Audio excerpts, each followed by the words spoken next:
RMC Bonjour. Ça vous concerne. Bienvenue, vous êtes sur RMC, 5h moins 10, c'est votre rendez-vous avec Géraldine de Maurice, ça vous concerne. Parlons du vin, avec modération, d'accord, mais du vin quand même. Vous avez un vin de prédilection là autour de la table? Un petit chablis. Ah oui, bien sec, Ouais, bien frais. Ouais, bien frais. D'où ça? D'où ça? Ouais, je sais pas, t'as une maison particulière, non? Parce que Chablis, il y en a pas mal. Hein. Ouais. La chablisienne, c'est la plus connue. Quoi. Anaïs, On limite, je demande ne pas. pose même pas la question. Une petite Une coupe de petite coupe, champagne, ouais. blanc de blanc. Ah non, mais oui, mais le champagne, ça dépasse tout, ça. Ah bah, merci Géraldine. Blanc de blanc. Ouais. Ouais. Ah, blanc de blanc, Ouais. c'est pas mon Ouais, le préféré. must. Ah quoi. bon, moi je préfère. Ouais. Voilà. Pareil, une maison ou...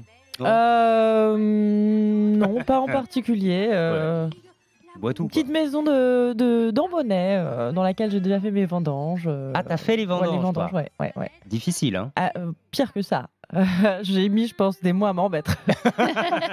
Elle a encore les courbatures, tu sais. À tout niveau, d'ailleurs. Ah bon? Bah non, parce que c'est les courbatures, évidemment, parce que t'as le dos totalement plié. Et puis, évidemment, tu fais la fête. Hein. Ouais, Hein d'accord. Ouais. On voit bien Passe comment les ça se détails. termine. Anne-Sophie, t'as déjà fait les vendanges? Non. Non? Mais j'ai l'impression non. que ça t'intéresse. Bah, franchement, je dirais pas non. Et plus le côté Mais festif c'est vrai que le côté dos j'y plié, pense quoi. pas comme ça spontanément.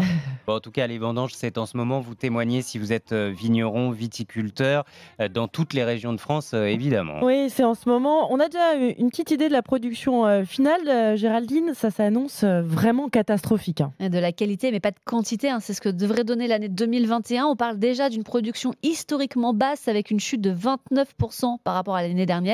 Et donc, en première cause, la météo. D'abord, il y a eu le gel printanier alors que la vigne avait déjà commencé à bourgeonner. Et ensuite, l'été pluvieux qui a favorisé le développement de maladies comme le mildiou. Au final, la production devrait être d'un peu plus de 33 millions d'hectolitres. Ça paraît beaucoup, mais c'est très peu. C'est à peu près ce qu'on avait eu en 1977 avec des conditions météo similaires. Malgré tout, la qualité s'annonce au rendez-vous, même s'il faudra attendre un petit peu quand même pour en avoir une idée plus précise. Et puis surtout, les ventes ont enfin repris, notamment l'export. Il faut dire qu'il était quasiment à l'arrêt entre la crise sanitaire et les taxes américaines. Donc là, c'est quand même une bonne nouvelle. La France, qui est le premier pays exportateur de vin au monde, est le deuxième producteur derrière l'Italie. Pour l'instant, c'est plutôt calme sur le marché français, mais là aussi, ça devrait reprendre avec le retour des restaurants et avec les foires au vin, puisqu'on est en plein dedans en ce moment. Oui, alors justement, les foires au vin, qu'est-ce qu'on va trouver cette année? Surtout, on trouve des prix bas parce qu'il y a beaucoup de stocks dans les supermarchés avec les fermetures des restaurants. Donc des prix vraiment cassés. C'est sur Oui, c'est pour les années précédentes. Bien Bah sûr, oui, mais 2019, 2020. Ah oui, parce qu'il n'est pas le 21, il n'est pas encore Oui, sorti. je sais. Ouais. 30% en moyenne de moins que les années précédentes pour les prix. Il y a moins de grands crus que d'habitude, plus des vins sans appellation qui viennent un petit peu partout en France. Essentiellement donc des millésimes 2020-2019, apparemment 2 années qui sont plutôt pas mal. Il y a plus de blanc et de rosé que d'habitude. Et puis on peut noter l'arrivée des bag-in-box. Qu'est-ce que c'est que ça? C'est les cubis, enfin, c'est un peu comme les cubis, quoi. C'est le sac de vin. Ah oui, d'accord. Bon, c'est moins de charme quand même. Et même des crus en canette. Ça dépend. Parce Des que crus en On canette. aime bien le petit bruit de la bouteille quand même. Des crus en canette. Ouais, non, Géraldine de Maurice, c'est l'Amérique. Et quoi. c'est ce qu'on trouve. Ce qui se dit, c'est que c'est plus le vin qu'on déguste pendant un repas un peu guindé, c'est le vin qu'on partage entre potes. Et Ah oui. donc essentiellement des bouteilles qui sont en dessous de 10 euros, en moyenne de 10 euros chez Intermarché.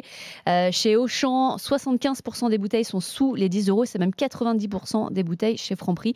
Donc de quoi se faire vraiment plaisir sans casser le porte-monnaie.